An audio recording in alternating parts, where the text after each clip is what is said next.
शाशु शशुरंक सेबारे दिन काटुनी बहु पाठ दी अक्षर पढ़ी बोली देखाए भाऊ धनी घर झियो बोली से उठे 10टा बेले अपमान दिए स्वामी को नीति संज सकाळे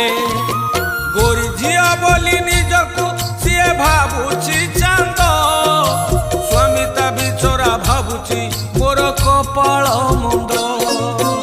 अवधान काई साजुन तुमे चका नयन दूषित हेलाणी के बेठू